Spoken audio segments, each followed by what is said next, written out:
Okay, I appreciate you all coming. I know it's Easter weekend. I know everybody's busy, but I appreciate you coming. I think this is our first event. There should have been 2 other speakers. Unfortunately, they couldn't make it due to personal issues. One of them lives north as you can go in Scotland, so he struggled to get here. And then David has, he's got some personal issues going on at the moment, so he couldn't be here. There's myself. If people don't know me, my name's Lee. I run a podcast talking around addiction, mental health, growth. But as I'm moving forward with my own journey, what I've found is that identity is forever changing. And through my own education, I've come across probably 90% of the people in this room. The people who are coming as well, I've met them all through this journey. This is something that is 2 years in. Matt, I want to say thank you very much to you. Matt is the founder of a group called Man to Man. And 3.5, 4 years ago, we had a conversation around me wanting to start a podcast and come and start learning about myself. He was the one who said, yeah, come along. And I met a group of men who were like-minded, and they showed me that there is a better opportunity out there if I want to. So I did want to say thank you to you, mate. Go on, brother. Fair play. We have... yeah, come on, you got the claps out there. That's what we like. We have Chris. I met Chris. He is a part of the I Am movement. Chris is the God man. Yeah. Not the type of God man you might even be imagining, but I'll explain that in a minute. But I am a God man. Yeah. Chris has been through a lot of difficulties in his life. Similar to myself, he struggled with addiction, trauma. Trauma is something that I'd speak about a lot. But, through religion and spirituality, he's found himself, and he's an amazing human being who, when I first got it, I was shitting myself. He turns up, puts the positivity into me straight away. And you're a great guy, Lee. Come on, man. I'm going to hand it over to Chris. He's going to start. Once he's finished, we'll have a 10-minute sort of break, come back, and then I'll tell you my story. If anybody's got any questions, put your hand up and Chris will sort you out straight away. Oh, that's fun. Cool. Right then. Right, so first off, I'm going to second off the thanks. Thank you for gracing us with your presence today. Thank you for all the miles that you put in, and maybe the things that you might have been getting up to that you're not now getting up to because you sat here. I think the first thing that I've got to touch on is the God man thing before you all close your ears and start walking out the doors because I mentioned the name God. So I believe there's 2 types of godly men. You've got the godly men that have got to keep everybody, right in society. So they're going to school, they're behaving, and the P's and the Q's and everything right. We need them godly men, and they're using God's word to be able to do that service. But what about the people that have been down in the trenches? What about the people that have been down in the pits? Are them same godly men then going to be able to help these people? I'm going to say no. I think what you need then is a godly warrior, because the reason that you've been down in them pits and you've gained that awareness and you've gained that understanding is so when you come out of them pits, you can then go down and get the rest of them that are down there. So that's what I believe. So I'm not one. You're not all going to leave out this door today and touch your back pocket. All of a sudden you've got the King James Bible in your back pocket. You're not going to wake up in the morning or sometime tonight and I'm knocking at your front door saying the end is nigh and all that type of stuff. But I am a godly man, so I will give all glory to the big man because I know he's done absolutely loads in my life. So I think where the best place to probably start is, before I go into the I am part, is probably the chaos and the carnage. So my life was a lot of chaos and carnage. There was lots of locks, lots of bolts, lots of bars. And I spent a long time incarcerated, 14 years of my life behind a prison door. You say to me, bloody hell, Chris, what is you getting up to? He's been spending 14 years behind a door. Well, what it boiled down to, when I had the time basically the time in a jail cell to think about it, I went through. So when you sat there in a jail cell, you go through all the money that you might have wasted, all the relationships that might have happened, all the bad things that you got up to and all that type of stuff. But then I wanted to know how long it took me to make the decisions to get me in jail for 14 years. So I got my pen, I got my paper out, and I was done a few calculations. And what it boiled down to is I had 14 years of jail time in this hand, and then I had 6 minutes of decisions in my left hand. So it took me 6 minutes of decisions. I did say that, 6 minutes to be behind locks, bolts and bars for 14 years. 2-second decisions, that's what they were. And then when I got this, and I looked at it more and went deeper and deeper, I had a massive passion that I wanted to get out and educate the younger generation about these 2-second decisions. Because, you know, there's loads of scenarios and instances where kids might be like, you know, I'll come and do this, yeah, I'll go do that straight away. Or, you know, let's go smoke this, let's go smoke that, you know, drugs side of things. Yeah, it's a great idea, but it's a 2-second decision. So then, through that process of 2-second decisions, what happened is, I was in, I was out, I was in, I was out of jail, to the point where I spent most of my time since the age of 15, that was the first age that I got locked up, incarcerated. So I went to jail when I was 15 thinking I was a big I am, because I could have a scrap and that on the estates and all that type of stuff. And when I got to jail, I realised the boy that I really was. And that's what I tried to educate the younger generation about now. Don't think you're a big man, because when you land in jail, it's a different story. Watch your P's and Q's. So a godly warrior, not a godly man to keep them all behaving. So then in the process of that, going in, out of jail, I had the time then, my segregation and my isolation then turned into solidation. And you say, solidation, what does that mean? Solidation is to make something whole, to make it solid, to make it complete. So what I had to do then is, I had to reflect on my behaviour. I had to have accountability for my behaviour. I had to mix that accountability with some truth, you know. But truth is something that none of us like to shine a spotlight on, because what truth does is then, it shines a light on our behaviour. But unless we're truthful with ourselves and we're accountable with that truth, we're not able to move forward. So basically, you know, if we keep delving into the past and there's no accountability and there's no truth, what that's doing then is stopping us from being the person that we can be tomorrow. That's holding us back, you know. That is exactly what it's doing. So then, in jail, it's all right, all well and good me talking about jail and talking about a prison cell, but really, you don't have to be in jail to be in prison. You know, you can be in prison on the outside. You know, how can you be in prison on the outside? By your thoughts, by what you say about yourself. You know, every bad thought that you have about yourself, every bad word that you say about yourself, that's another link to that chain that's holding you down. I can't remember his name, but you know the Christmas film with, is it Marley? It's got them chains and he's mooching around everywhere. You end up like Marley. You've got bloody all these chains going behind you because of your thoughts, what you're saying about yourself, and what you think about yourself. That creates your own jail cell. Every bad thought is another bar, and then before you know it, you're in a prison cell on the outside. So then, really, I delved into a book, and I was going to like do the whole surprise thing at the end of it, and I say the book is the Bible, but I've obviously shared that straight away. But I had a look into a book, and that book was the Bible.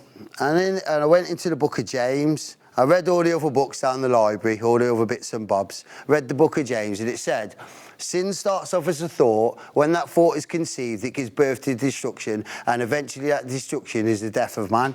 And then I thought back to so you can see a few scars on my body, but every single scar on my body is drug related one way or the other, whether it be going out to move on someone that had some narcotics and substance and whatever money because they were in the drug game, whether it was going out to whether I was intoxicated under the influence of drugs, or whether I was going out to get cash for drugs, because addiction was a massive part of my life at one stage. You know, with money come addiction, with the addiction come more chaos and carnage. So then I had a look, and that really related to me, and I thought, well, it's right. Because when I have this bad thought about getting up to something that's crazy or going down that chaos and carnage road, I only have to give it a little bit more brain, and then before you know it, that thought's been conceived. And then them thoughts, what did it lead to? Well, there's been slashing. There's obviously I've got the blessing of a smile on my face. So even on a bad day, I'm still in a good mood. But at the time, it was drug related. You know, every single part of my body has got a scar on it. and they're all drug related. There's been cardiac arrest, there's been respiratory failure, I've been slashed, I've been stabbed, I've been shot, but it was only by a farmer back in the day, you know. We stole his bloody quad on a farm and he shot us with rock salt. But I always took it in there when I'm in the schools because it's just something to say. But it was all shit decisions, you know, every single one. So then what I had to do then, I had to reflect on all that and I had to know the person that I was. But then in the process of that, what I got the understanding is that I was always saying I was going to be that person. I was always saying I'm washed out, you know, I am no good. I am always going to be this person. I am always going to be that. But what I'm here to try and get through and explain today is your words are so powerful, man. You know, I am are the two most powerful words in the dictionary, but it's what comes after them words.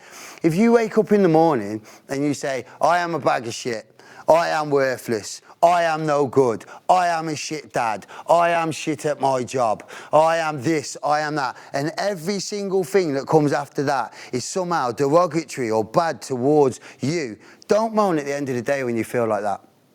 Yeah? If you're going to wake up every single morning and bring that to your table, if you're going to wake up in the morning, bring that to this table, don't moan at the end of the day when you're there and you're eating it, because that's what happens. So what's wrong? The best thing to do, if words is the power, it's the blueprint, it's your map. You know, it comes to fruition. So what's wrong with waking up in the morning and if you feel like shit, saying, I am amazing? You know, why would you bring the shit to the table? What's wrong with saying I am bold, I am courageous, I am loved, I am loving, I am a change maker. You know, I am going to make a difference to my life today. You know, them words are the biggest power out there. But people don't understand that. You know, they say, oh, well, it's just words. But they're not just words, you know. It's them words then that create the feeling. And then the feeling creates an action. And then that action, eventually, what that does, it creates a direction. So you've got the choice of the bad words. It's going to create a bad feeling. It's going to create a bad action. That's then going to take you down the direction of strife and chaos and carnage. Whether everyone's chaos and carnage is different. I'm not talking about slashings and stabbings and cardiac arrest and respiratory failures. Everyone's got a different sort of chaos and carnage, but it's still the same thing. It's chaos and carnage. So what happens if you switch that up and you have the positive thought, the positive words about yourself, that then produces the positive thought, that then produces a positive action, that then all of a sudden you go from strife to life. And that's what it's all about, you know? That is what it's all about. It's not about, touch with the past a little bit. You know, it's good to feel it. But it's not good to leave the door wide open. Sometimes it's good just to have a little peep in and know where you come from. You know, know the progress that you've made as a person. Every single person in here today, we all look different. I suppose we all smell different, we all eat different food, we all like different things, but you're all unique, you're all individual, you're all amazing. So why aren't you waking up in the morning and saying that? You know, why would you bring the other stuff to the table? It's not about that, you know? And then words, how powerful are words? So we'll talk about, I'll get a little bit godly, but like I said, you're not going to have a Bible in your back pocket, yeah? So we talk about storms. So then what Jesus done is, when there's a storm in the boat, and the fucking waves are absolutely, they're ginormous, there's thunder, there's lightning, there's everything all over the gaff, yeah? The disciples are in there, they're like, bloody no, what's going on here? We're going to die. You know, the storm's here, the thunder's going to hit us. Jesus wakes up like that, wipes the snot out of his eyes. So what's all the chaos about here? So, this, and he just says to the storm, peace be with you, go away, the storm stops. Yeah? So what I'm trying to say is, Jesus doesn't talk about the storm, he talks to the storm. So once again, it's your words. Yeah? So if you've got some chaos and carnage happening in your life, it might be with a relationship, it might be financial, it might be something to do with work. It might be that you think you're a shit parent or a shit brother or a shit sister or mom or dad or anything like that. Don't speak about the storm, speak to it. Say, I am going to make this situation better. I am able to change this. I am strong. I am bold. I am courageous. I am the person that can sort this out. Because it's not about speaking about the storm. If everybody else wants to speak about the storm, let them speak about it. But I'm going to speak to it. because I know that's where the power is. The power in the words. I am is the power. You know, I am is what comes after that. You know, you say, I am bold, I am courageous. All them things that I've been saying. This is what we need to understand. Everybody goes on about manifestation and all these types of stuff, you know, and oh yeah, well, I want this shiny new car, so I'm going to imagine it parked on my drive, and then next thing I'm going to imagine being sat in this shiny new car. I'm going to know what it smells like. I'm going to imagine my friends being in this shiny new car, and everybody reads all these books, you know, about bloody how to be this person, the motivational books and the motivational videos and all that. Well, personally, I think it's been in the Bible for 2,000 years. It's called Ask, Believe, Receive. You know, you ask for something, you believe you're going to get it, you will receive it. But then that comes down to your thoughts and your actions. You know, that's what it boils down to. And then on the side of that, of, you know, everybody, I've done it myself as well, so don't say everybody, like we've all done it. We like to see these books about motivation and we read them. Yeah, we like to watch videos. We like to hear it in our earpods, in our ears. But that's not enough. It's not enough just watching it. It's not enough just hearing it. What you got to do is proclaim it. You've got to speak it into action. And it's there, it says. So, we'll get another little bit godly. This might happen a little bit, I do apologise. But, yeah, keep God centred, that's what it's all about, yeah?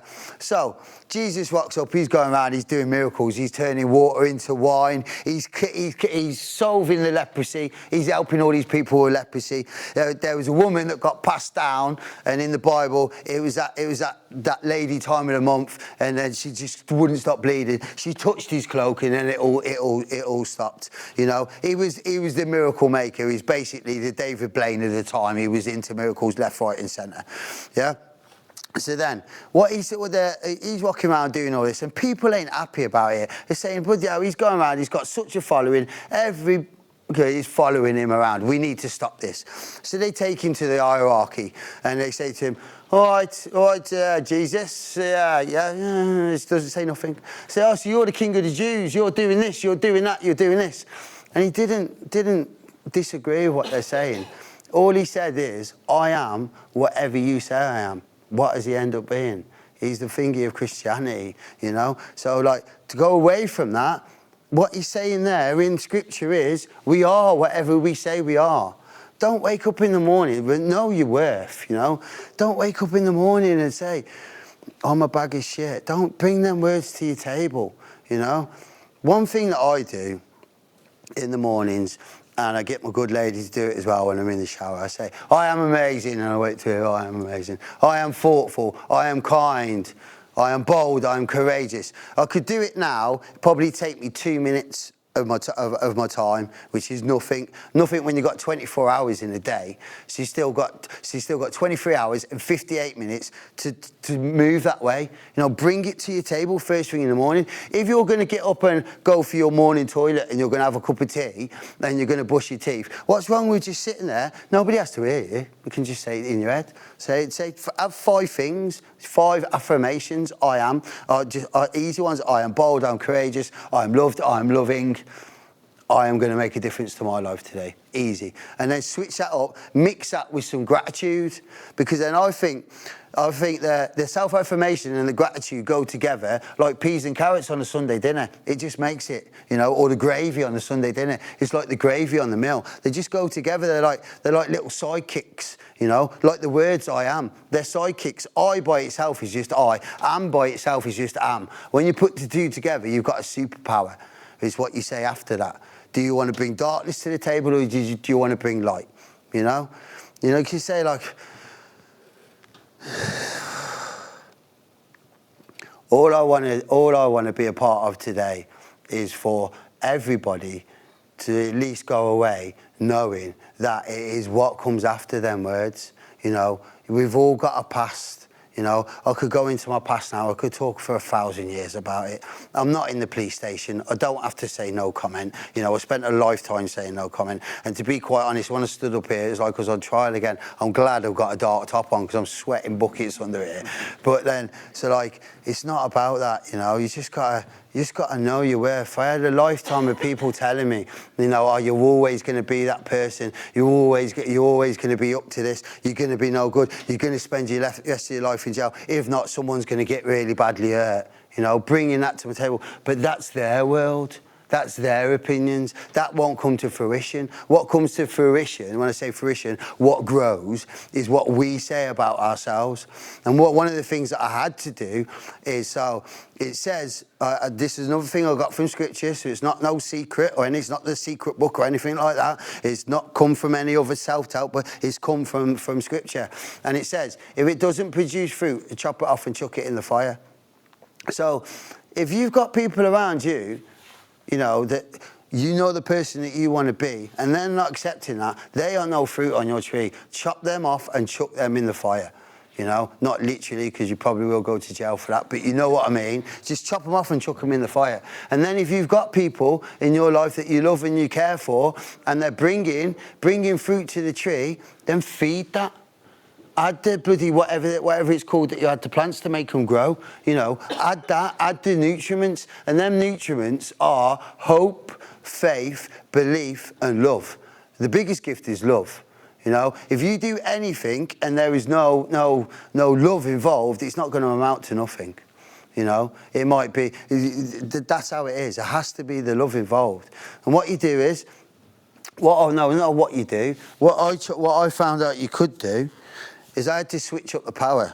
People were coming to me with loads of doubt, you know, when I first got out. So I've been a free man now. It's getting on. I've been clean for nearly 10 years. And in the process of that, I've done 5 of them in jail.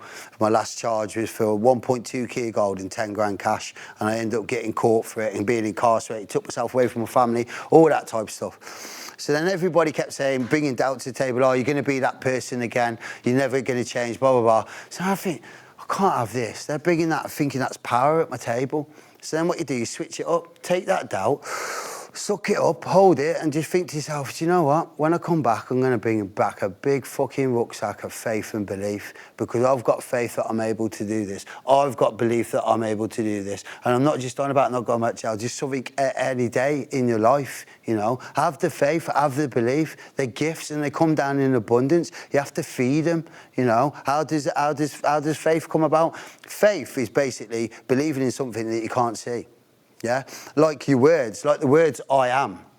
What you have to do, you might not necessarily be able to see what you want, but you have to speak it into existence. So you say, you might not necessarily wake up in the morning, you say, oh, it's all right, you saying, oh, I am powerful, I am bold, I am courageous, I am strong, I am loved, I am loving, but I don't feel that way. That's not the point.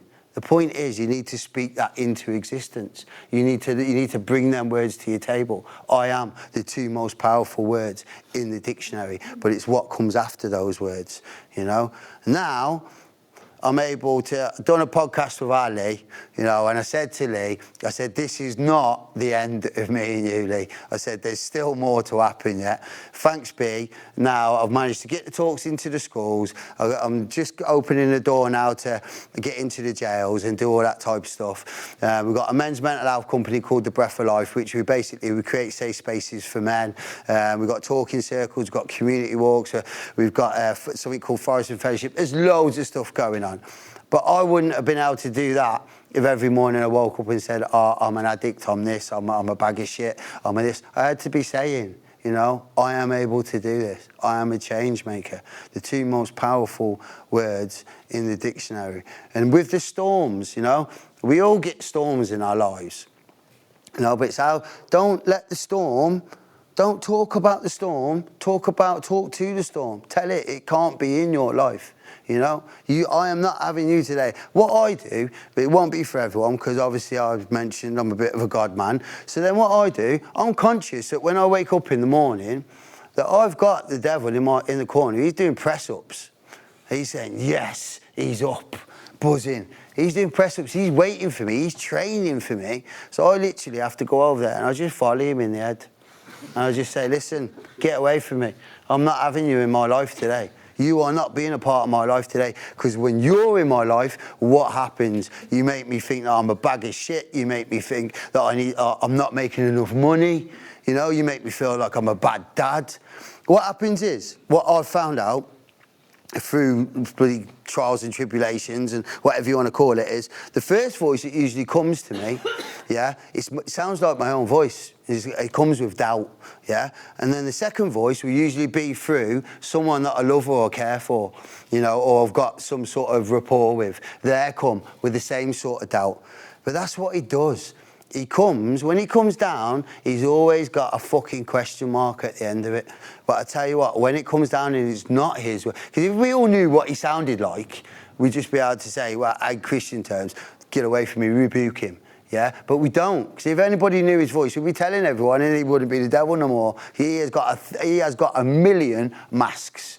Yeah, he will come down in your loved ones, he'll come down in people that you care for, he'll come down in the people at work, at the gym, wherever, on your dog walk, whatever it might be. But then what I believe, what God does, if he's talking to you, he comes down with an exclamation mark. And he will say, you are amazing. You are loved. You are forgiven. You are able to do this. Like the words, I am. There's an exclamation mark at the end of it. There's no question marks there. You know, it's I am amazing. I am kind. I am thoughtful. I am this. I am that.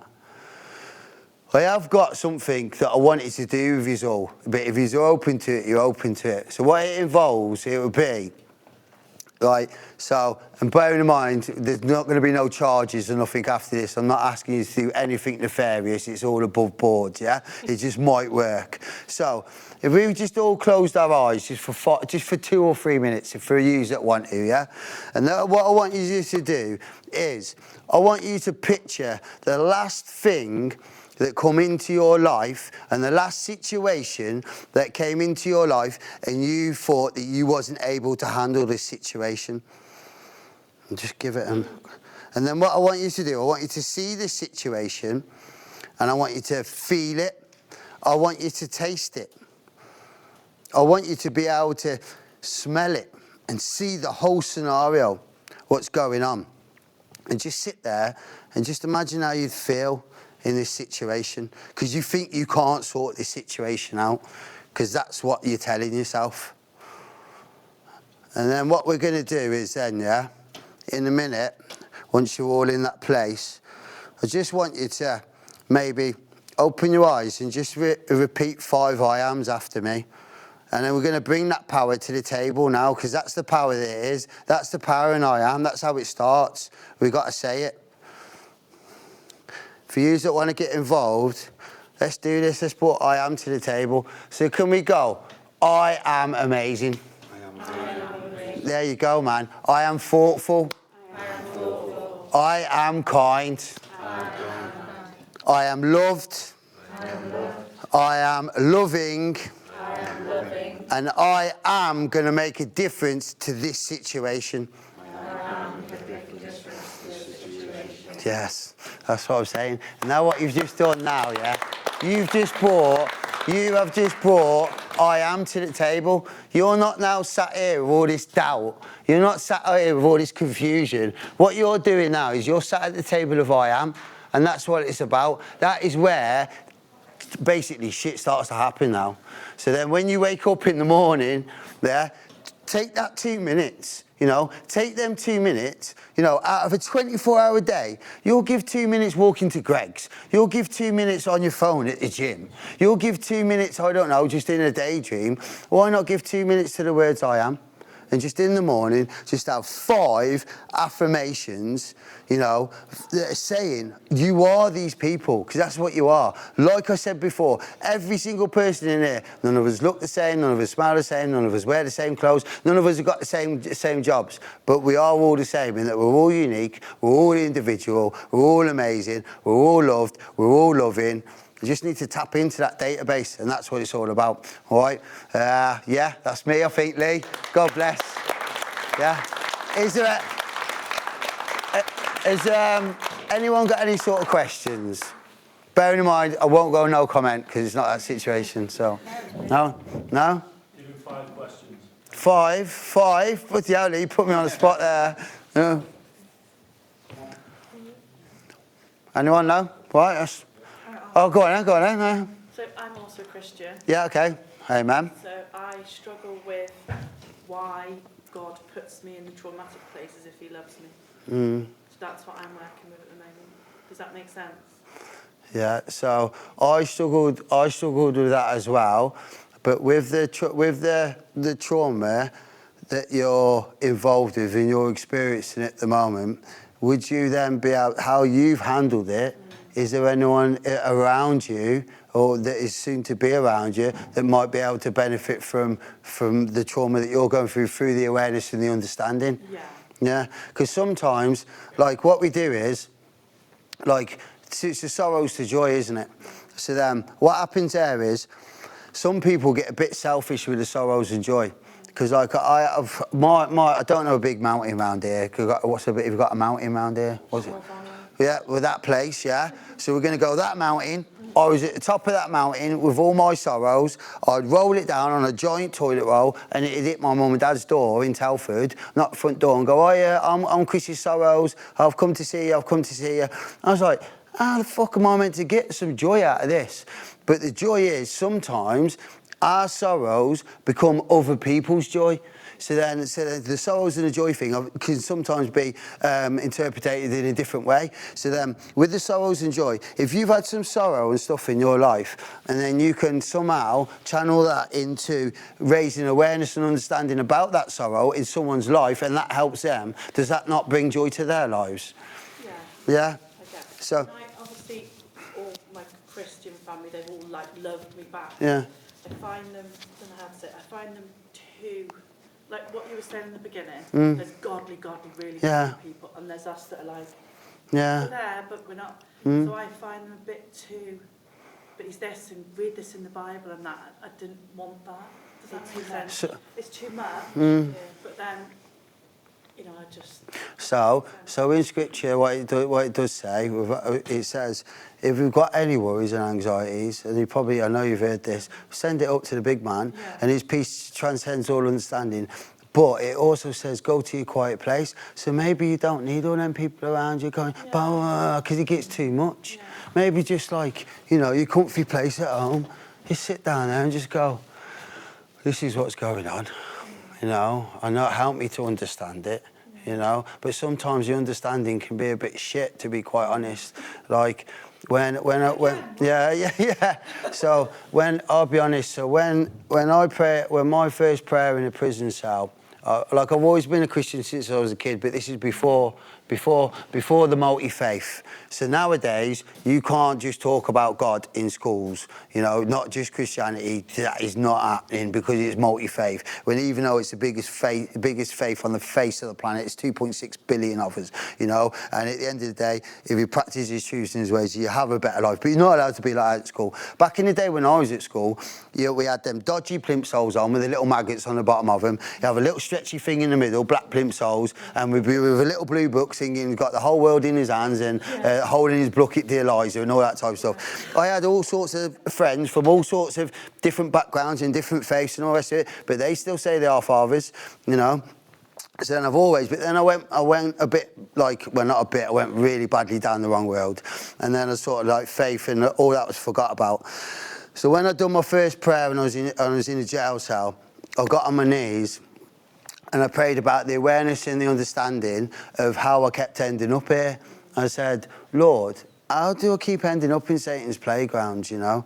How do I every time I make a little bit more progress and then I end up back in here? And I said the prayer, I woke up the next morning, I still looked the same and bloody all that type of stuff. I didn't feel no different. But then over a process in the next 2 or 3 months, what happened is I started to get the awareness of all my victims, all the times that I sat down on the bench. My kids are now 23 and 28. I've got a 9-year-old grandson. So then when I sat down on the bench and I said to them, don't worry, Dad's not going to jail. All the people that are hurt in the wake of my chaos and carnage, all the manipulation, all that type of stuff. It wasn't a nice to sit there with. And to the point where I've got a scar on my wrist here, and it's still one of the only times that I thought I just couldn't handle it. You know, I was writing letters to people to say sorry, and my bin was just ending up with a bin full of paper, and then I'd go out with my little bin and empty it in a big bin on the landing. I was trying to make phone calls on the phone to people. I was getting to the last number and I couldn't press it. So what he wanted me to do is sit with that a little bit. And then once I sit with it a little bit, and he knew I could hold that. So that was a little bit of my armour he was giving me then for the godly warriors, saying, right, sit with that. Let's see how you deal with that one. Even though I say God's all, but through that I gained awareness and understanding. And then what happened after that then I realised it ain't all for nothing, because I went down what I just said to you about the joys and the sorrows. I read in my thing about, and I thought, just for some reason, I kept going, oh, turn your sorrows into joy. And then when I was walking around the landing, it's gone, and then it come to me that I wasn't dealt the hand of all the bloody joy. I was dealt the hand of the sorrow to then go and take joy to other people's life. Because if somehow I could be part of the process of any younger generation not making the same mistake and going down the same road, if I can be in the process of helping anybody understand that your life in addiction and your life on drugs doesn't always have to be that way, but this is what might happens. If I can help people to understand that sometimes finding peace ain't a peaceful process. You know, sometimes if you've lived a life of chaos and carnage and you've been a certain way and you've been a bit fucking wayward, then you've got to understand that sometimes putting that back together, you can't wake up on a Monday morning and expect it to be peaceful. You have to go through a process. But at the end of that, you do find peace, no matter what it might be, in a relationship, at work, whatever. Sometimes if you've been a certain way, then it's not a peaceful process putting it back together. But you're obviously strong, so that does show that you're strong, because you still got a smile on your face. And then Work, like, how are you a Christian? 'Cause I'm a bit wild. Yeah. I'm not normal. Yeah. Wild. And I go, you can like have fun and still be a Christian. Yeah, 100%. Yeah, but Siobhan, you drink alcohol. Yeah, that's all right. Well, I'm not. Very rare, but you go, I swear. Well, let's have it right. Jesus sat down with tax collectors and prostitutes, yeah.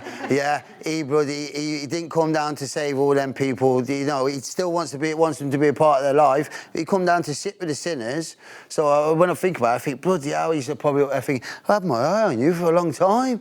I've been trying to come and get you for bloody ages, and then all of a sudden, so I'm thankful for it. That puts doubt in my head. Then I'm like, oh, should I be a certain way? No, you shouldn't be a certain way. No. Just be me. No, because then don't forget. Oh, but I am a lovely person. Yeah, so yeah, People but do say it, you are. but then as well, I'm not saying that we can go out and do bad stuff, and then all of a sudden we wake up next morning and say, "Oh, sorry, Lord, I'll forgive you for that." But that's the gift of forgiveness; it sets you free, and that's another thing. That's another thing I had to do, is I had to forgive. First off, I had to forgive myself for the madness that I got up to, because otherwise, if you don't forget yourself, what that does then is it creates a darkness inside you, a darkness that you can't talk, and then you have to talk about that forgiveness. But then, what I had to do is forgive other people, and when I say forgive other people, so the last episode that I had, I was protecting someone that was getting bullied in a drugs den. And I went round there and there was some madness that happened. I ended up with bilateral mandible fractures in my jaw. I had a hammer hanging outside my head here in between the skull and the head. They put me in the cupboard. There's a big story to it. It's on all my podcasts and stuff like that. But they put me in the cupboard. When I come out the cupboard, I just heard on my feet. They had all the cellophane there to wrap me up and put me on the tracks. They thought they killed me, but they never, thanks be. But then I went down the rabbit hole then, because I thought these people tried to take me away from my family. These people were trying to take me away from my kids, this, that. And I did go down a bit of a dark place where I couldn't forgive them, and I was looking for revenge in a real bad way, where I would have probably got myself incarcerated for a long time. In the process of not forgiving them, I got sent back to jail for an Osman warning. So basically an Osman warning is when your life's in danger, you're being slashed, stabbed, shot, or you're in danger of doing that to someone else. So I got sent back to the system. Whilst I was there, I still couldn't forgive these people. I wasn't really eating much. I wasn't going to gym. I was losing weight. All my relationships on the phone that I had, with my kids, and when my mum and dad were talking to me, that was all falling apart. And then I just found it in myself to just say to myself, sometimes forgiveness, what it boils down to is we're not forgiving them because we want to have a cup of tea and a Sunday dinner with them. We're forgiving them because we don't want them to be dancing around up here. We don't want them in our heads, so we have to forgive them. So what happened is, when I forgave these people for what they'd done to me and tried to kill me, put me in the cupboard and all that, I was in there for an hour and a half. I thought I was only in there 15 minutes. It's the worst position I've ever been in. I was bloody in ICU for 4 days afterwards. It was bloody horrible. But then when I forgive them, what happens, I know it sounds something minor, but my appetite come back. I got back to the gym. I started to be more positive on the phone because I wasn't constantly thinking about getting these people back. So what it done is, forgiveness set me free from that trauma that I was living in my head. So then sometimes, like at the talking circles, for instance, that we got with the Breath of Life, I can't mention no names because obviously we say what goes on at talking circle stays at talking circle. But all I say is, some of the most powerful shares that we've had have been from things that happened to grown-ass men when they were kids. Yeah. So then, and I suffered something at the hands of a babysitter as well. And I've never been able to find out who this person was. And then, like, and said that, well, I can't forgive these people, Chris. I says, I know exactly what you mean. I said, not exactly, but I sort of know how you feel, because then I explained what happened to me when I was a kid with a babysitter. And I says, I couldn't forgive him. I said, but all the time I couldn't forgive him. They're up in my head and I'm living it day in, day out, day in, day out. So I had to forgive him. But there is some scripture, and this is all comes with the godly warrior part, that I brought to the table. And I said, it says in scripture, if you do anything to any of the little ones, yeah, it is better for you to have a millstone around your neck and be chucked to the bottom of the ocean than to be judged by the Lord. So even though I can never find this person out, and I've got pictures out, I've said, oh, do you know where this person is? My dad's like, oh, it never happened, Chris. I know it happened, because I was the one it happened to. Oh, no, that wouldn't have happened. He's one of them ones.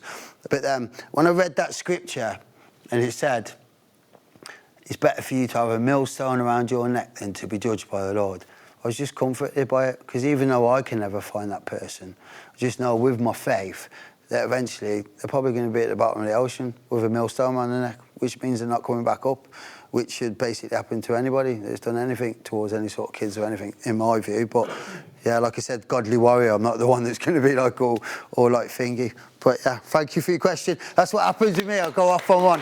I do apologise. Thank you for listening. And if like I'm not going to say it here because I'm not one that, like I said, put Bible in back pocket. But if anybody did want, when I got on my knees and said a prayer, basically, the handle, the door to the Lord is on the inside. The handle to the door is on the inside. It takes about 90 seconds to say a prayer, to ask him to come into your life and to start making some moves and that, moving around a few pieces. So if there's anybody here that did want a prayer at the end, you can easily do that over in the corner and just ask him to come into your life, ask him to let you know that you're forgiven, ask him to bring some bits and bobs to the table, and just to give you a little sign. I don't know, it worked for me. It might work for you. Go on. Last year, my addiction with alcohol was really, really bad. Yeah. I was drinking every day. I'm in uni, but I had Yeah. some time off, blah, blah, blah.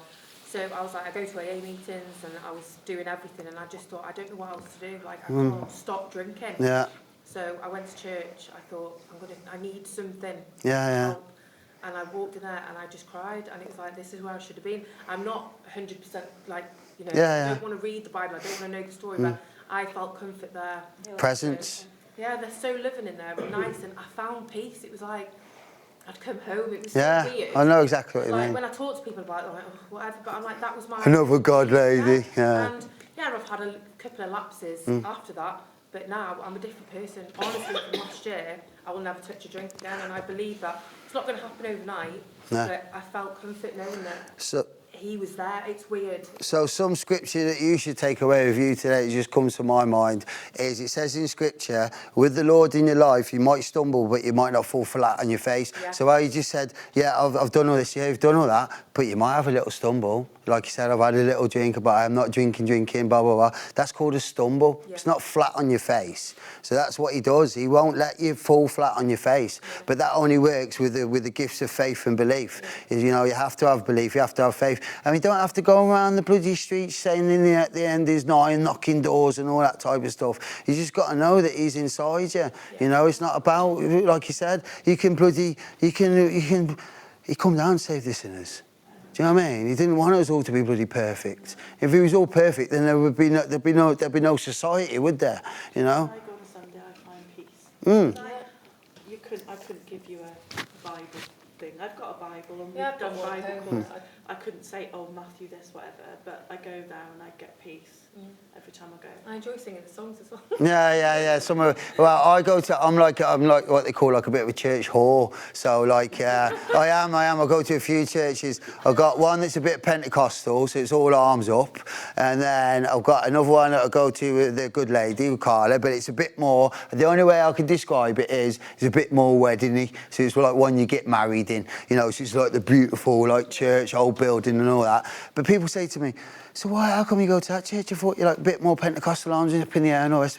I said, where else, like my one grandma's not around no more, where else can I go down and sit with 20 old ladies that are the same age as my grandma, sit down, have flapjacks, cups of coffee, and sit down with them, and some of them stories that they tell me are worse than mine. Do you know what I mean? But you'd never think it. But then when I sit down and talk to them, I'm like, oh, I'm at home here. But then at the same time, then I like to go to another church, and there's just loads, just to be able to just go there. People say, oh, don't go to church with all your problems. Blah, blah. It's exactly what you should do. Bring them to the door, walk through the door, and when you leave lighter. So that's exactly what I believe, what you're experiencing. An emotion, tears, that's amazing. That's what it's all about.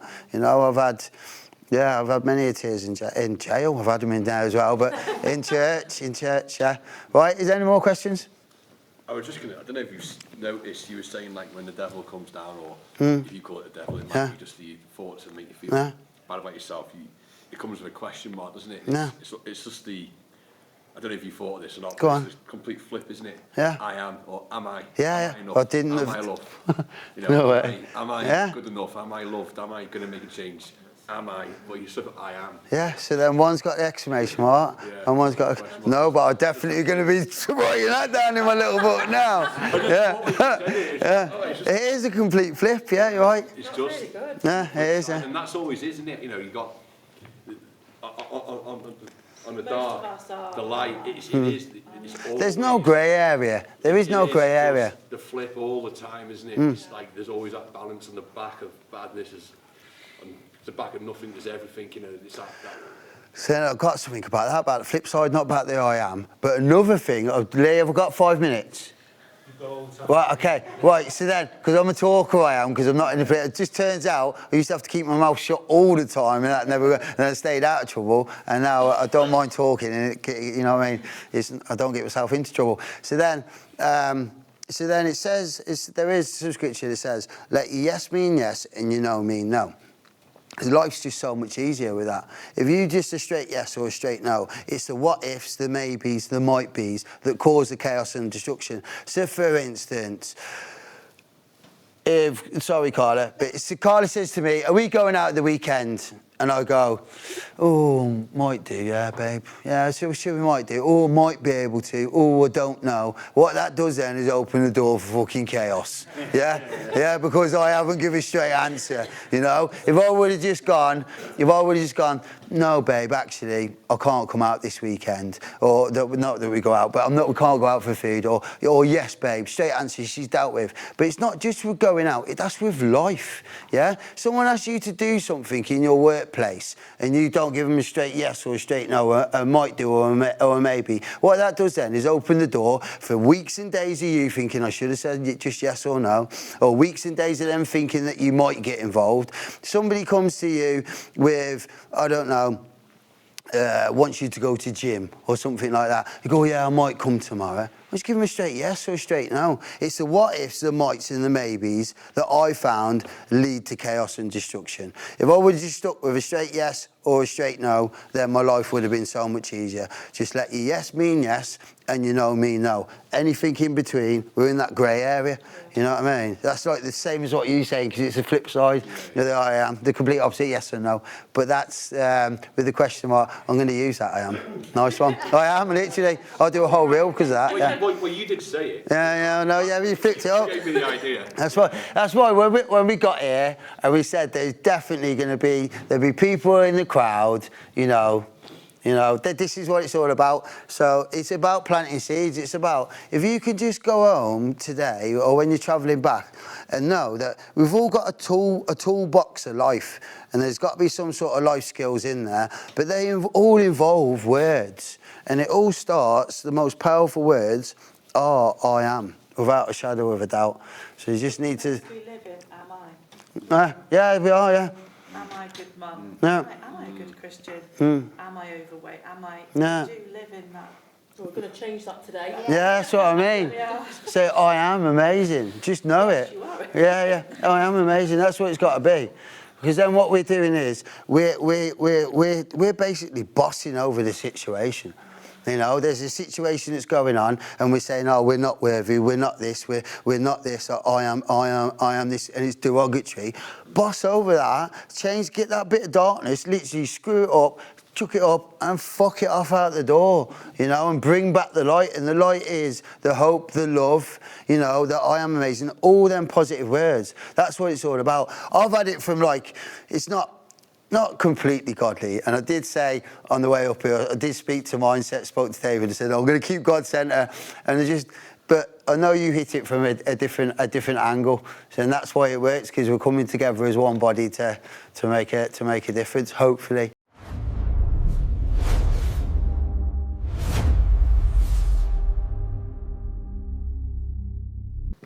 First of all, you stole me fucking line. I was going to ask everybody, what is the one thing that everybody has in common? Every single person alive.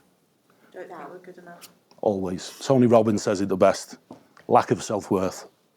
Even now, and this is what I wanted to do, I wanted to show you what vulnerability looks like. Even me stood here right now, I'm thinking in my head, you're not good enough to stand there. This isn't your fucking space. But then what you have to do is step out of it, because language like that doesn't serve any purpose in life. And what I'm going to explain to you now is how you change as a person. Now, I'm going to put it out there that probably every single person in this room has experienced some form of trauma. Everyone. First time I met you, right? Yeah. Rowing, because you were upset, right? There'd been a funeral. Yeah.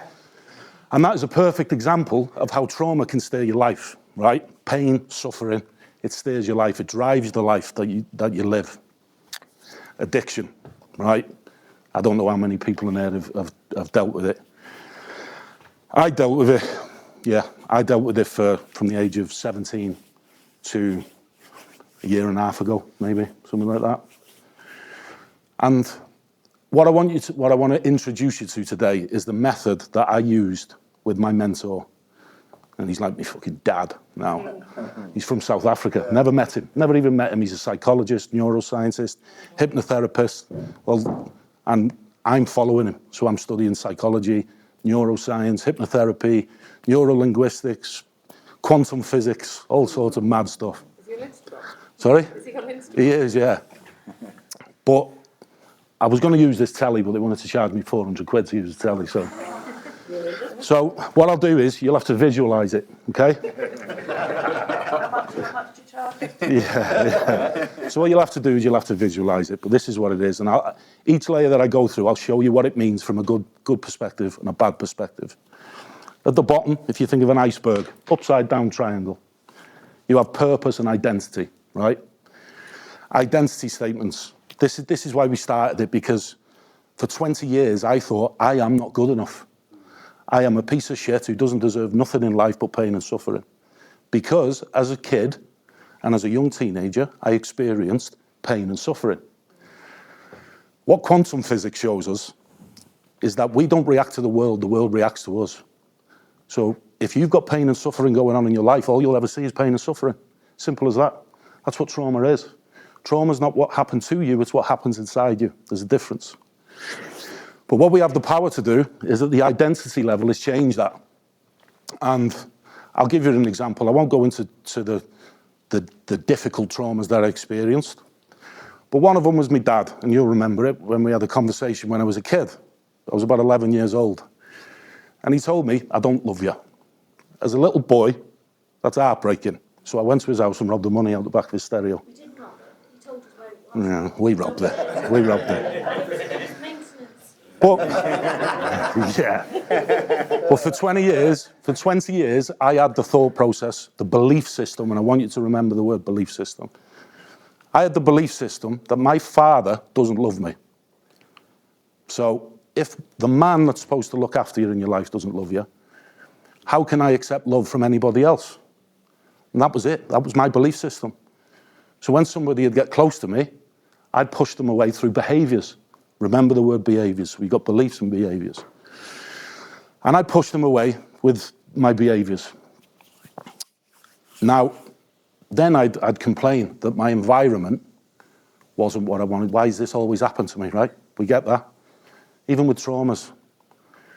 But what I've come to realize is the trauma, we can't do anything with that. Bad things happen to fantastic people. We can't do nothing about that, but what we can do is respond to it. And my mentor, John, he taught me this 14 months ago, that we don't get in life what we want, we get in life who we are. So if you think that trauma is what defines you as a person, if you think addiction is what defines you as a person, that's exactly what you'll be. The environment will prove it. So your identity, let's think of a line straight down the middle of the iceberg. And on the left-hand side, you have your I am statements and identity. And this is where me and Chris sort of come from, sort of connected, because I didn't realize the word I am is Yahweh in the Bible. And that's how I ended up buying 2 fucking Bibles. So on the left-hand side, I had all my I am statements that I used at that moment in time. I am not good enough. I can't experience love. I can't accept friendship, true friendship. Lack of self-love for myself. I am not good enough. And Zoe will tell you, for the first couple of years we were together, I lied, I manipulated, but I also manipulated myself, because I believe this stuff that I was telling. Anybody who's ever been in addiction, we believe the stuff that we say. I won't do this again, I promise. But your behaviors will always come back up. Because as human beings, values is one of these words that I want you to remember. Values, we have a hierarchy. So let's say 1 to 10. You might value compassion, love, honesty, safety, maybe. And every single one of them values will be attached to a behavior that keeps you safe. Because the brain will always keep you safe before it makes you happy. And that is for self-preservation purposes. The brain was designed to keep you safe, not to keep you happy. From a primitive point of view, who's read the book, The Chimp Paradox? You? A little bit. So what he talks about in the chimp paradox is the primitive part of the brain. And in there we have something called the amygdala, right? And it's constantly scanning your environment. It's doing it now with me here. I fucking forgot my beads, Chris. So I have these beads when I'm talking to people because I've got a nervous twitch in my left hand. So what it does, it allows me to understand that I'm in control of my left hand, not the anxiety. Now, labels, right? I'm not one for labels, and this is just my own personal opinion. Everybody's different.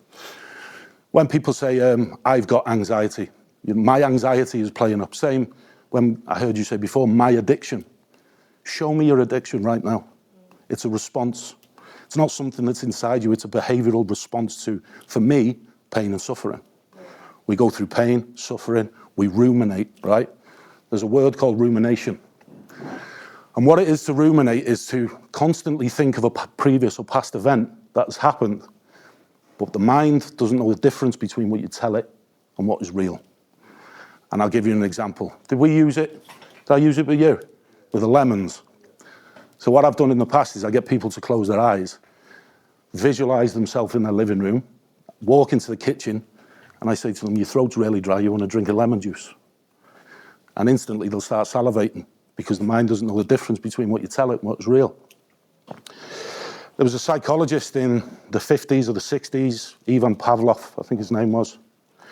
And what he used to do, he used to lock dogs in a cage. This was before sort of health and safety rules and regulations came out. And he'd lock these dogs in cages and he'd feed them at the same time every day. And they get used to it. They know when he comes in, they start salivating, they get fed. Then what he started to do, he'd do it with just a red light. So before he'd even come in the room, he'd switch this red light on in the room, and instantly the dogs knew, I'm going to get fed here.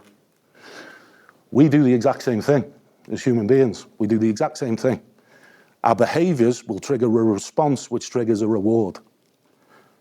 But unfortunately, for the majority of the people sat in this room, that reward then causes you pain and suffering afterwards, because it's the only thing you know.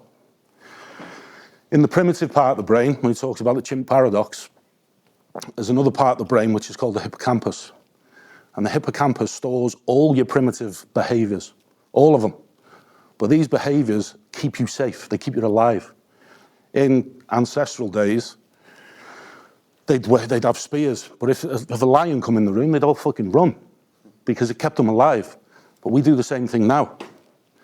We do the same thing today. We will escape in any way, shape or form that we know, whether that be through isolation, addiction, drama, fighting, aggression, depression, whatever you want to call it. They are all primitive responses in order to keep you safe, every single one of them. Unfortunately, if you live from that part of the brain, all you're going to experience is pain and suffering. And over the last 18 months, well, I'll be a fully qualified psychotherapist in about 3 months. But at the moment, I'm learning how to be a hypnotherapist. And I'm about sleep. But what hypnotherapy has shown me is that to live in the primitive brain is where, like I said before, the mind doesn't know the difference between what you tell it and what's real. So when you're living from the primitive brain, which is what I'm doing now, I'm going between the intellectual and primitive, right? I feel anxious, then I come back and I'm able to carry on with what I'm doing. When you live from that primitive brain, you can't improve, you can't grow, because the primitive brain isn't intellectual. It's thick, it's caveman, fire, smack, that type of stuff. You can't grow. So you've got to get back to the intellectual mind in order to grow. You've got to get back to the prefrontal cortex. That's what it's called. Prefrontal cortex, which is attached to the main cortex. And that's what I've done. I'll ask you a question, though. A year and a half ago, when I said to you, I'm going to learn psychology, neuroscience, all that, did you believe me? No. Because I'd lied constantly. I promise you I'll be better off next week. Promise. Do the same thing next week. Find an excuse within my environment, which sits at the top of the iceberg, to then influence my behaviours and my beliefs. It wasn't my fault. We had a row. You started the row, so I went out for 2 days. Load of bollocks, all of it, every bit of it. But that's what we do from a primitive point of view. I run away from the problem rather than stare it in the face. You talked about the storm before. I think it was you or Spence who introduced me to this book. It's called The Book of Five Rings. And it's about a 14th century samurai. Miyamoto Musashi, his name was. And he says, the treasure you seek is in the cave that you do not wish to enter. And I think for everybody who's been on my podcast has seen it, I pretty much say that every single time I speak. It's unbelievable. It's unbelievable. What's the saying again, sorry? The treasure you seek is in the cave that you do not wish to enter. So what that means is, when you're feeling emotional, don't allow the emotion to drive a behaviour. Understand it. Listen to it, even thank it if you want, but always move from the primitive brain back into the intellectual brain before you make the decision.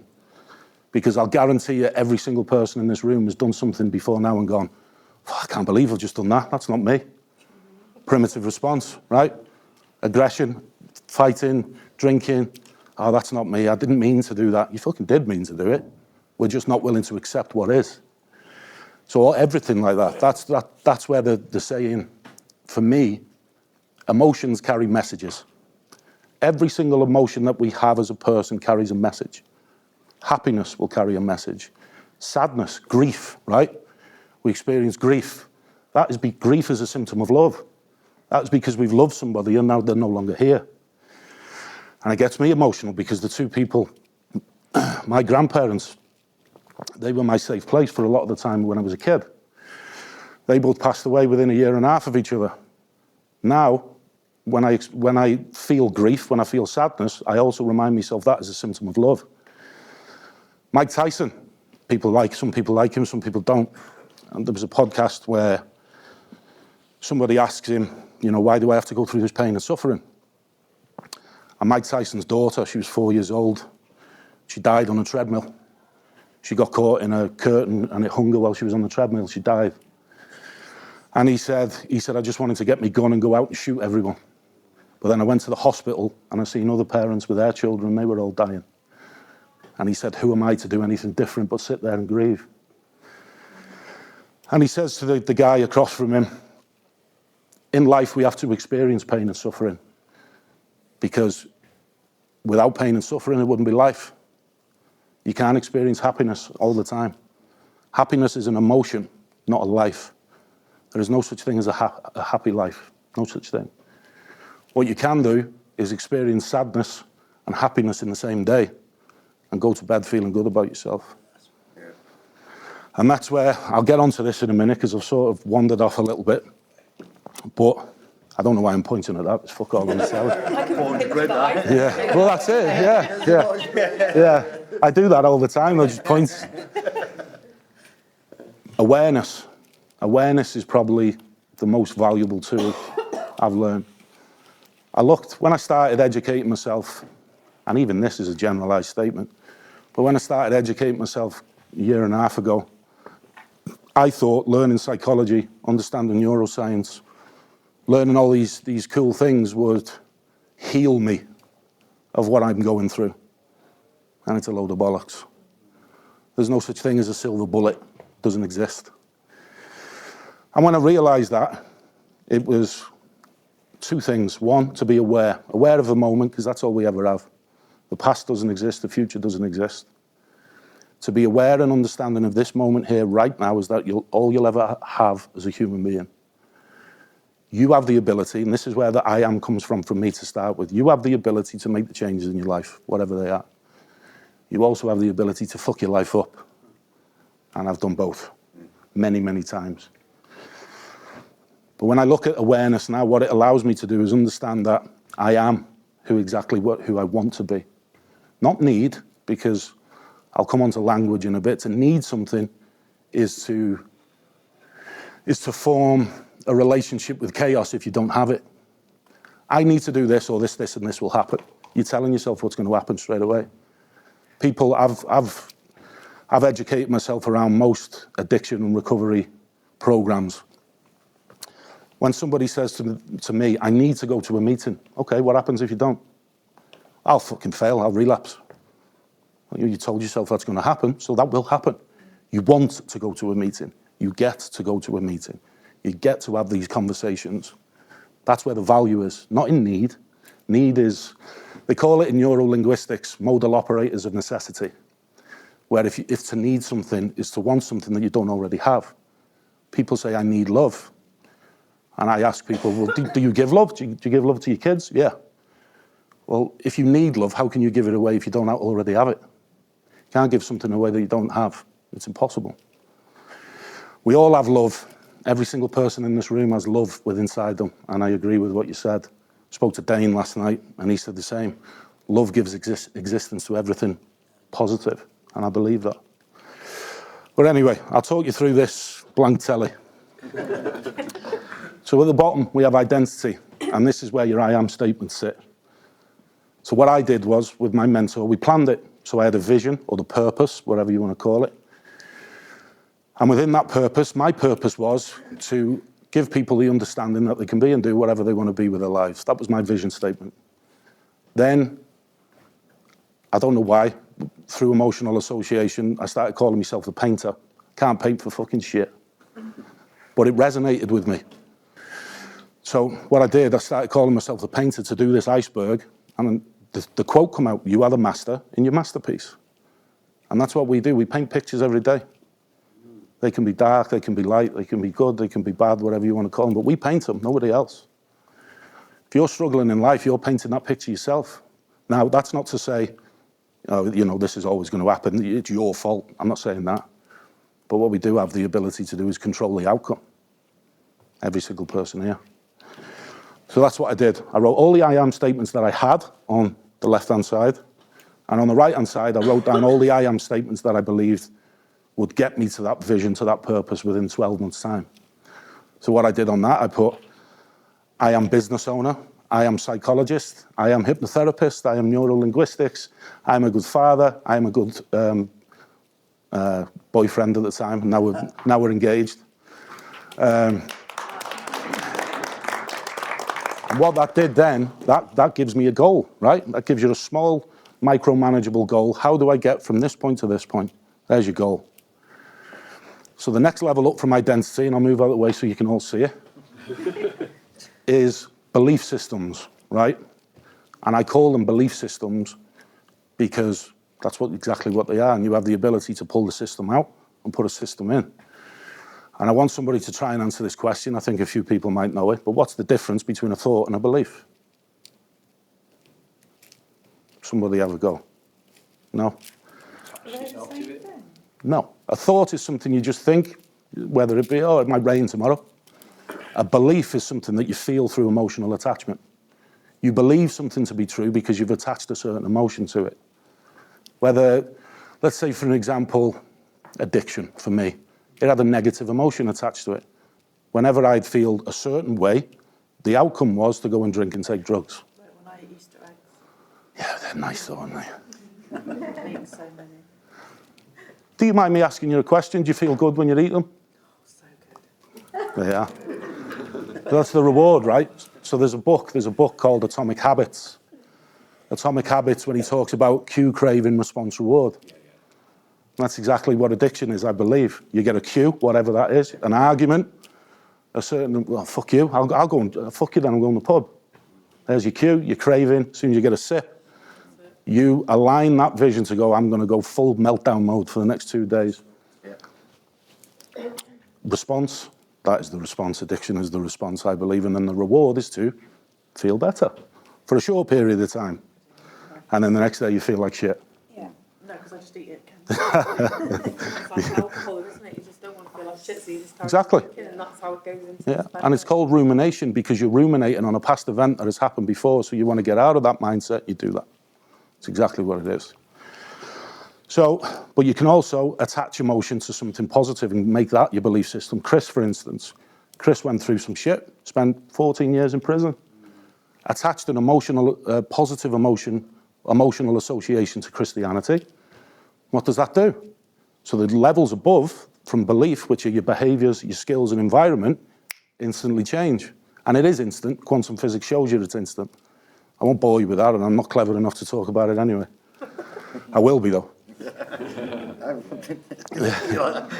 I didn't look at that.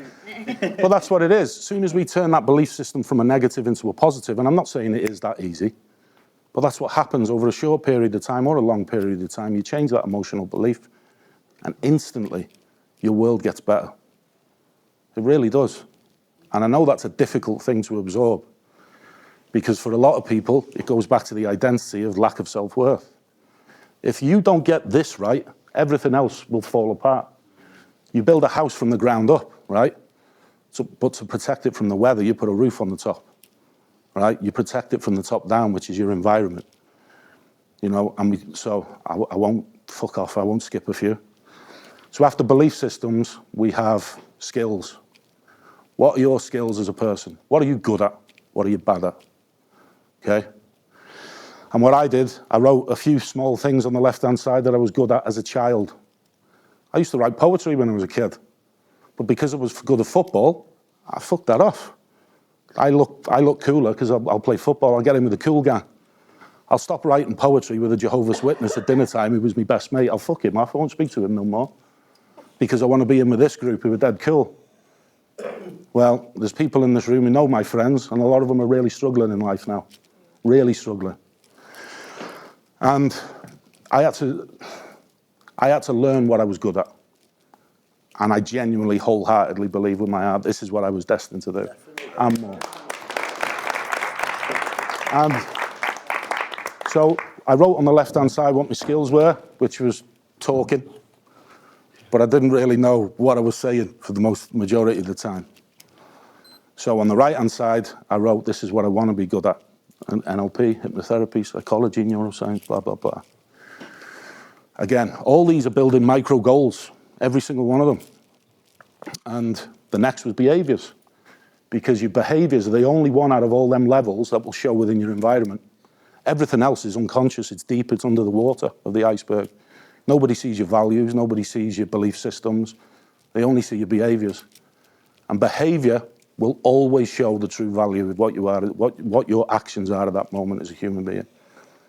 People say, I didn't mean to do it, like I said before. You absolutely did. You might not have necessarily known that's what you were going to do, but it happened because based off your values, my values now, I know them as curiosity, creativity, connection, harmony, and clarity. They're my top 5 values. And when people hear that, they go, well, you don't value family. I do value family, but family is a context. That's where your values show up. Family is in your environment. Everything else is inside. And even when I said that to Zoe, she was like, you know, but that's where my values show up, in my family. When I was younger, when I was self-destructing for years and years and years, they were my same values, but because my environment was different, the behaviors would show up differently. Because everything has to be aligned. If one of these is out, everything else will be out. If you value harmony, connection, and love, and your behaviors are that of a good person, let's say, but you're out all weekend sitting in house parties at 5, 6 o'clock in the morning, not answering your phone, there's a misalignment there, right? Something's misaligned. So, and then the last level is environment. And that is where every one of these levels shows up. And what I had to do is it was the hardest 12 months of my life.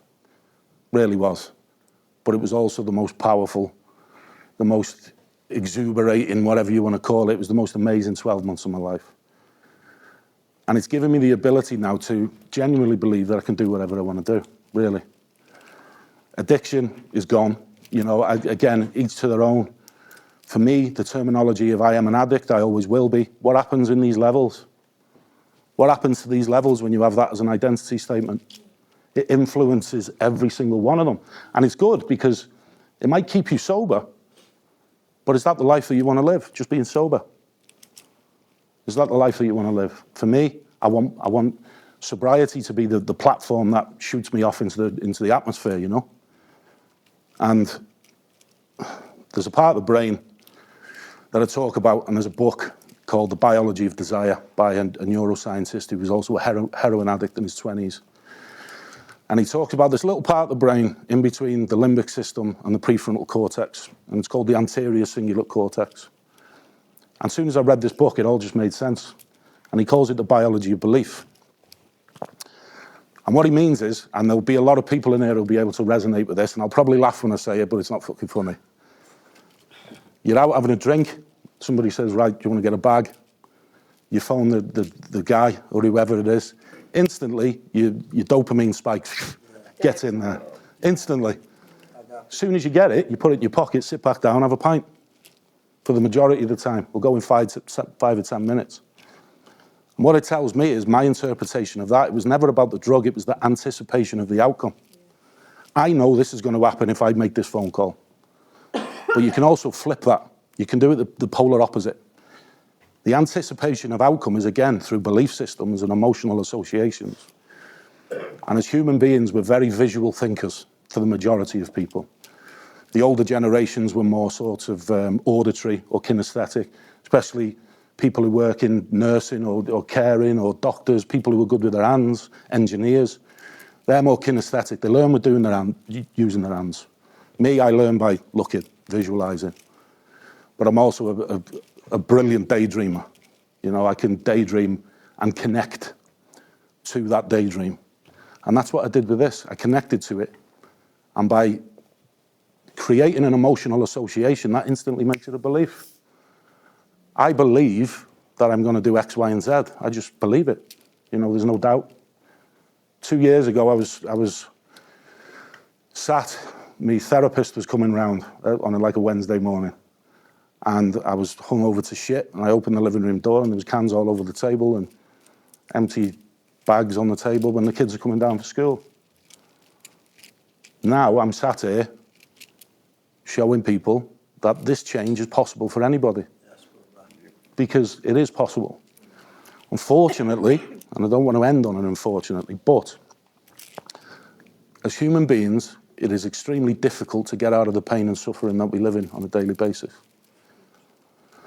And there's many people in there that I've spoke to, family, friends, who've experienced grief, trauma, pain, suffering, and they live it every single day. For me, that was what my pain and suffering was, but that was the tool that dragged me out of it. And the power is within you. I'll quote you some fucking scripture. The kingdom of heaven is within you, right? I genuinely believe that. I have a different interpretation of the Bible, but I believe that we are all God. I do, in a slightly different form. I believe if God was an ocean, every wave that comes from that ocean is a form of life, whatever that is. And when we die, we go back into that ocean. We go back to the center, the God, whatever it is. Again, that's my belief. But as I'm growing, I'm learning more, you know? That's the beauty of life. The man who knows everything knows absolutely fuck all. And I say, I know little about a lot. I don't know a lot, I know a little about a lot. And that's what I'm doing. I met you two guys. 2 years ago, if you'd have said Christianity to me, I'd have said I'm not interested. And that's not saying I'm a Christian, but I believe in something. I believe in the ability to change.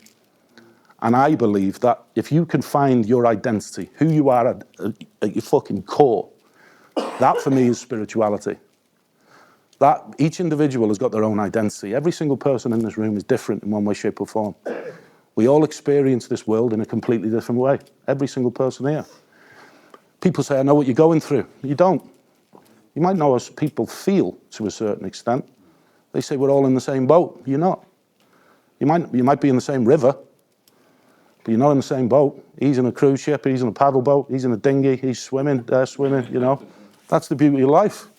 We're all flowing through this journey of life at different levels, different frequencies, different vibrations, whatever you want to call it.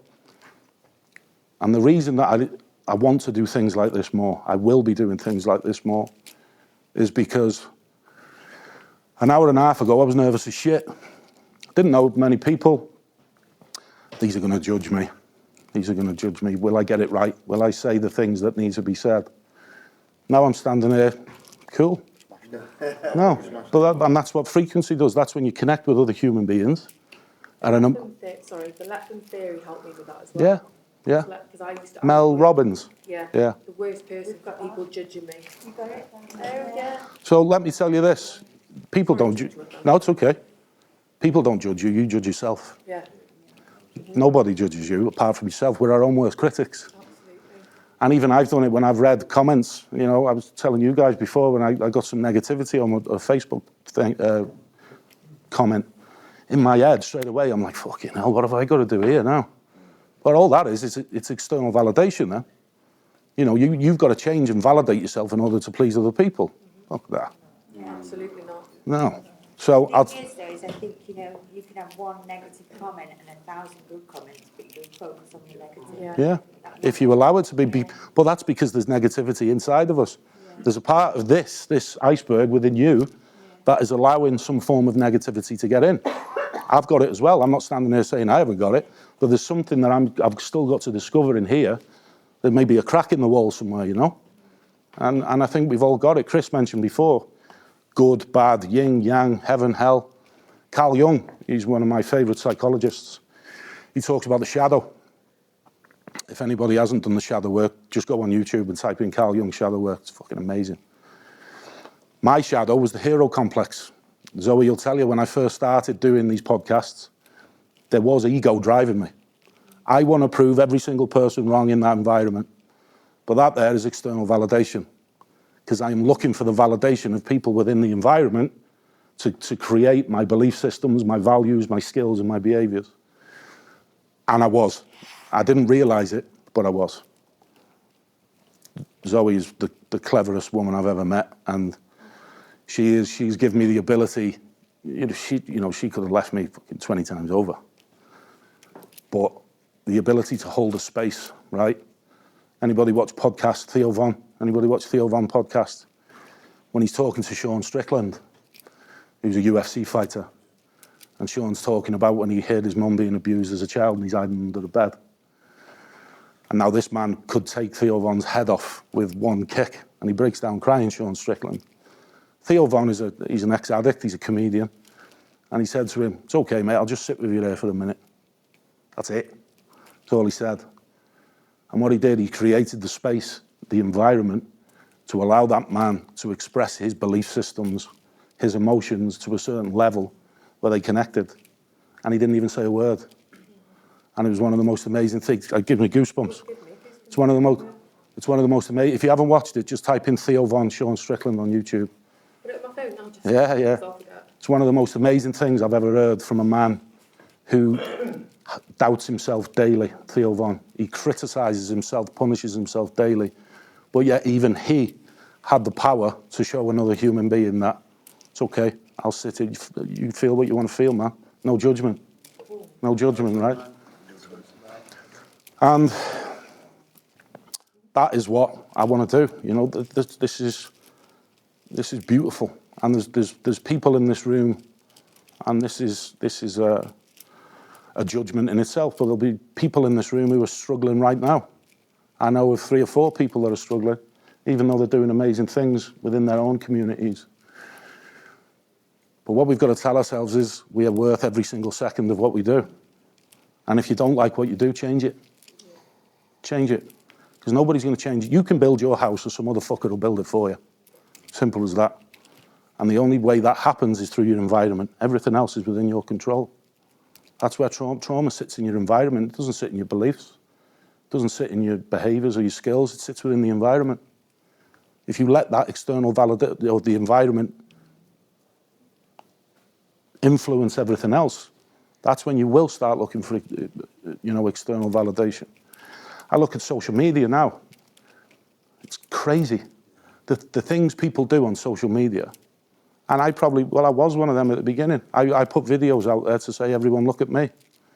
Look how much Lee's changed from in the last 20 years. Because, I'm local to this area. The majority of the people in my town knew me as a certain type of person. Not a very nice person. Lee does this, Lee does that. But deep down, I knew who I was. I always did. But the problem is I was letting my environment influence everything, so everything underneath gets thrown to the back of the room. That is where frustration lies. That is where anxiety lies.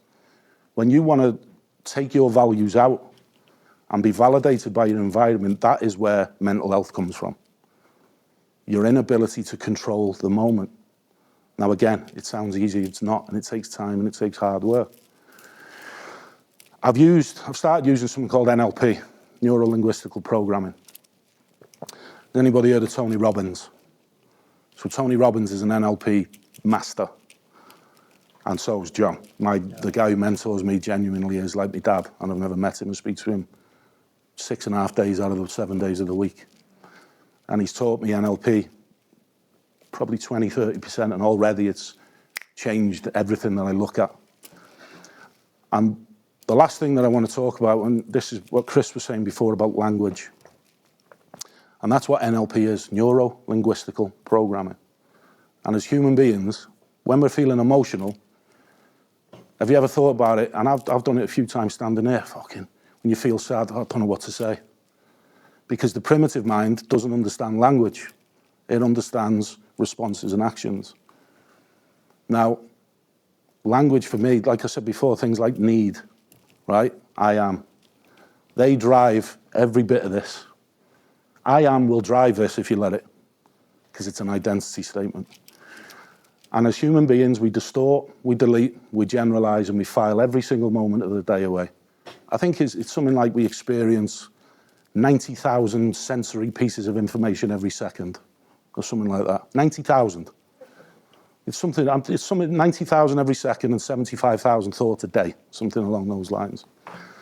But as human beings, we distort, we delete, we generalize, and file away everything. So what that means is none of us know what pure truth is. None of us. And when I first started doing the podcast, I'd speak about the mirror of 1,000 faces.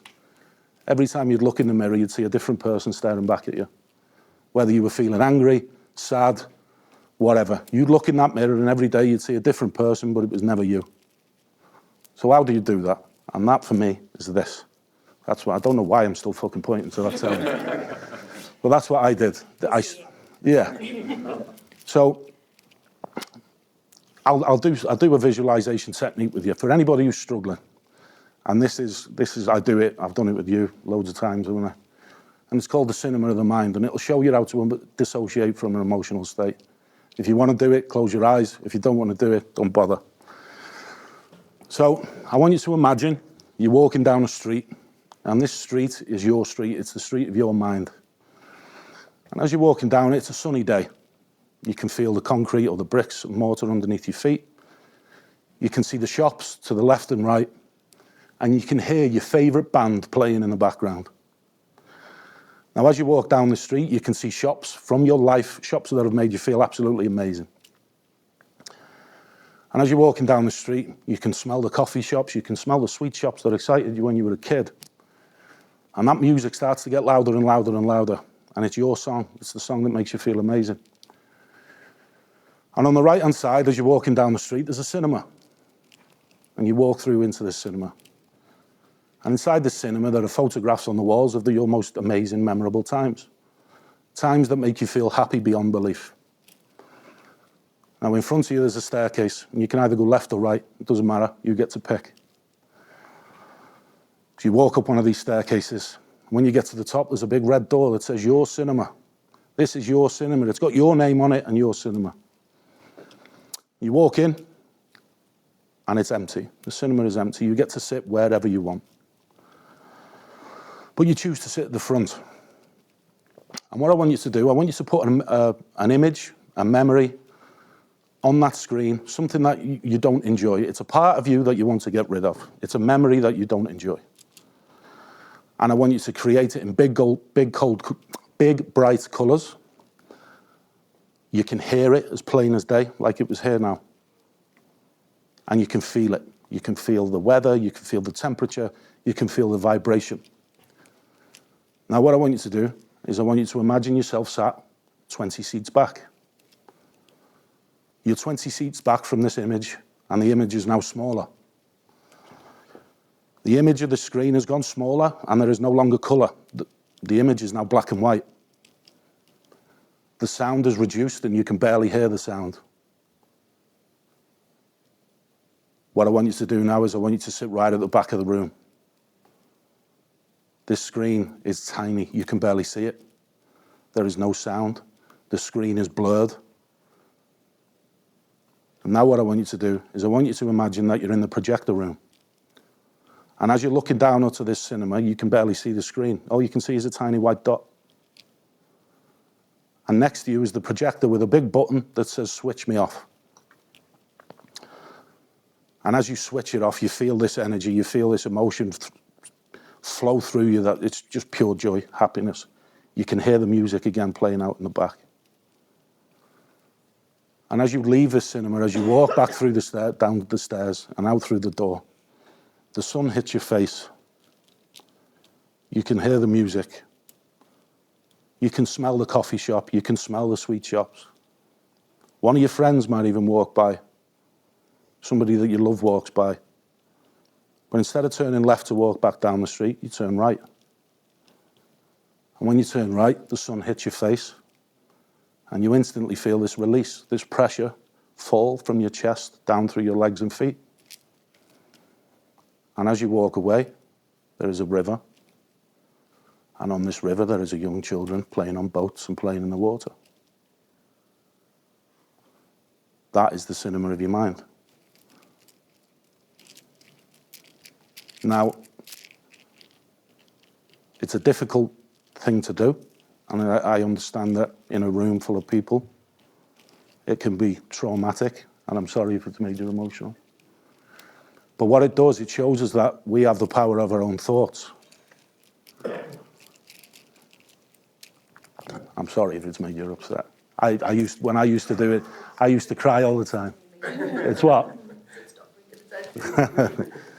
But what it does, when I first learned this, and I used it more and more and more, but what it made me understand is that I have the control over my own thoughts. And it's not something that you can do once and everything changes, right? Life is difficult, life is hard, and we have to understand that we only ever have the moment. And these behaviours, old behaviours, unconscious behaviours might show themselves sometimes, but you have the ability to change it. You are the master in your masterpiece. Cool.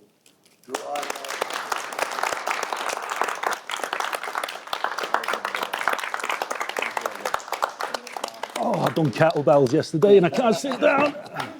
Is there any questions before I walk off?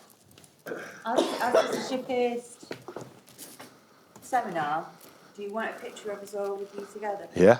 Yeah? Yeah. Is everybody all right with that? Yeah. So what I'm going to do is first, we're going to have 5 minutes just to recuperate. Yeah. And then we'll come back in for the last 20 minutes. I want you all to think of one question.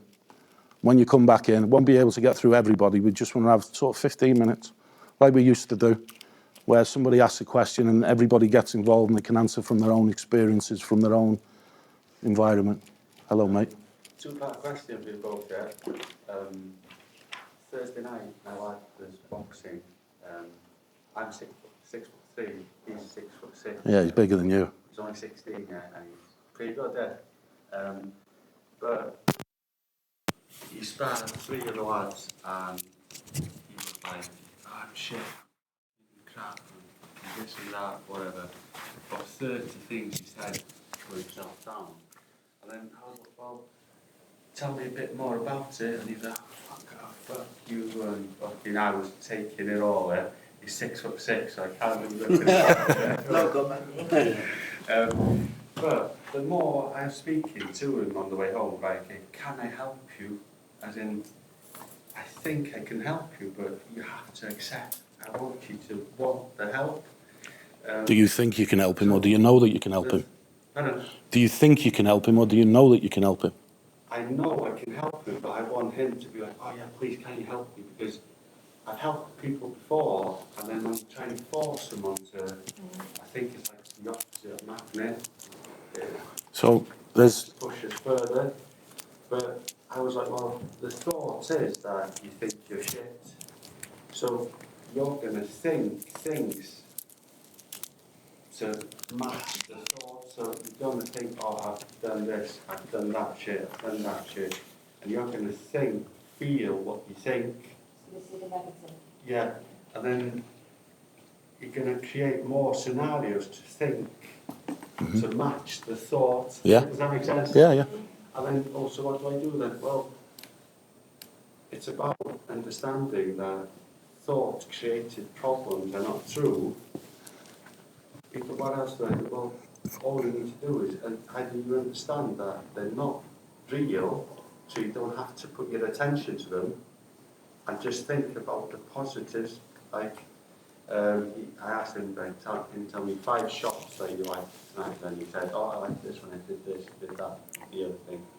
So every time you think of something negative, all you have to do is, you have to know that it's not true, or turn it and think about the positive. So what do I magically get tomorrow when I'm positive? So I think you're on the right track. So for me, it goes back to attachment theory. Like I was talking to somebody before about attachment theory. When we're kids, we have Bowlby's theory of attachment, if anybody knows what it is. And they call it safety attachment, anxious attachment. And what it is, so I'll give you an example. Your kid comes home from school, they're 4 or 5 years old, with a painting. And they go, Mom, Dad, look at this painting. What do? But it's shit. No, but we say it's brilliant. Oh, yeah. But as a painting, it's crap. I used to do... Yeah, I used to do it with my kids. Oh my God, I'll put that on the fridge. Yeah. But if I painted that, you'd think, all right, they're kids. But what we're doing is we're validating them. So what you said then, I think it's the better way to go. What part of this painting did you enjoy doing the most? Because what it does, it puts them into the inquisitive part. Well, I like doing this because of this and this. But all we do is we validate them. Brilliant, that, well done. I think the better way to do it is what you said. What do you enjoy about doing that painting? What do you think you could do better? How did it make you feel doing that painting? That's what I say to my kids when I come from school. Yeah. So what was your favourite part of school? Exactly. Rather than asking him, how was Yeah. it? Yeah, it was okay. Yeah. What was your favourite part? Exactly. Yeah, get them.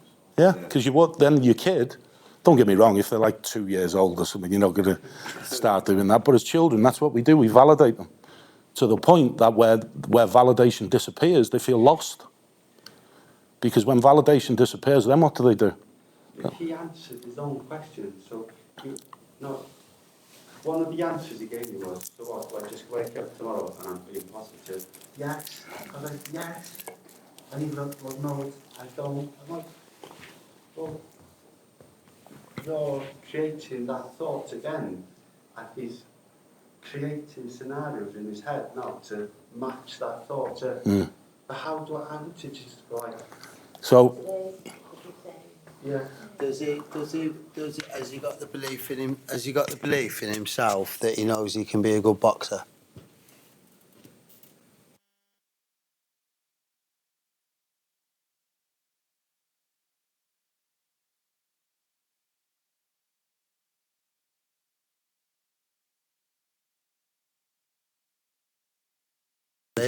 You got to turn him into faith and belief. You've got to let him know that if he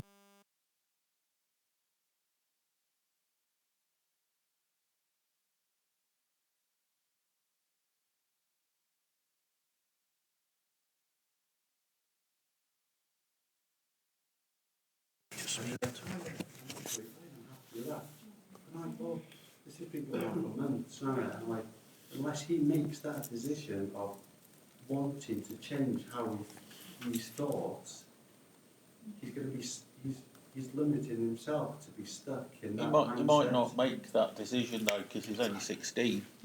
So what he needs in that situation is guidance. He needs to be guided in that gym and disciplined with tough love. so, It's simple because I've done it. so there's a presupposition in NLP. There's a few, they're like unwritten rules. And it says, the meaning of communication is in the response that you get. So if you want an outcome for him, you've got to figure out a way to try and tell him the outcome. So if you genuinely think you can help it through your language, you can. that's what it means. Direct, tell him. Yeah. The meaning of communication is in the response that you get. If I communicate with you guys and I don't get the response that I'd like, that's because I haven't communicated it the way that I want to. Yeah. It's nothing to do with you guys. You've reacted in the right way. I haven't communicated it the way that I wanted to. You know? So, sounds- and that's what. It's like you lot with Georgie. There's no one that communicates better than you. But you and Georgie, because he's your son, it's been difficult. Yeah, yeah. Sometimes you might need it from somebody else. Yeah, I agree. Yeah. I find I've got a 7-year-old son, and yeah, it challenges me every day because I've said it before in our meetings. I still have the same issues. I've got this wisdom and knowledge of all the shit that I've been through. I'm like, God, and I want to just get it out, and I want to just shuck it into his chest and him go, thanks, Dad. But the problem is, I see him for such a small time in a day, and I'm like, no, son, because you know in life you got, and he's just like, Dad, I'm not only see you 2 hours a day, you know. And he's just like, he wants to play. I'm like, no, let's I'm trying to instill all this like deep wisdom on my 7-year-old son, and he's such a small time in a day, and it's just to feel like it's an uphill battle all the time, and you know, obviously there's other ways of doing it, and it's all about just being present with them. I mean, I can't really relate specifically to the situation, but I can understand how frustrating it is to speak to your son and the father dynamic, especially with someone who didn't grow up with a dad present in their life. It's you feel like well, the easiest way to do it is just not, you know, because that's what you've had, isn't it? So you always clash. Yeah, 100%. You always end up in frustration on your part. But I think what you said to me then really resonates. If I'm not getting the response I want, it's because I'm not communicating properly. And I'm guilty of it as well, because he's my son and I want the best for him. Yeah. It's like the young lion wants to fight the old lion. Do you know what I mean? But then because you're the father, you believe that you should be almost dominant sometimes, especially with him being 18. You know, I think he wants to straighten him soon. Do you know what I mean?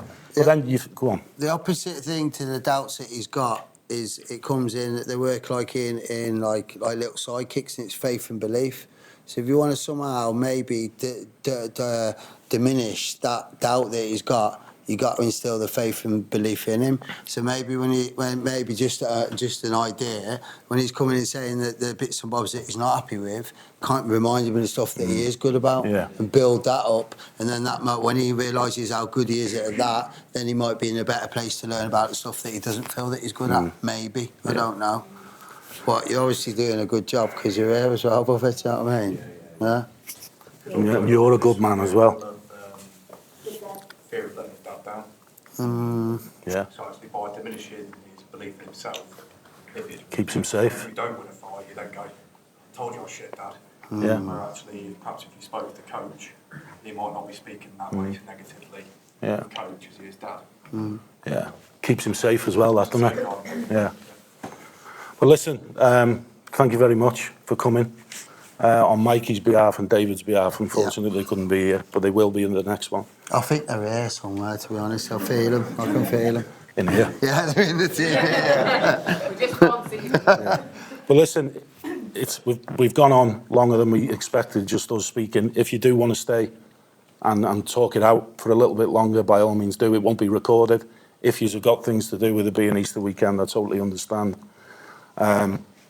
Follow the page. You know, it's brand new, and we will build this into, you know, something powerful. And I think I had a worry before we came here, but this has been perfect. Hasn't it just? You know, a lot of people who I know, love, care about, friends, people I've known for years, people I've known for 6 months. Yeah. And that's the beauty of life. That is the power of conversation, like I say in the podcast. It'll bring up difficult times, it'll bring up beautiful times. And that, for me, that's what it's all fucking about. Yeah. What about it being a movement? Do you want to get involved? Yeah, you say it.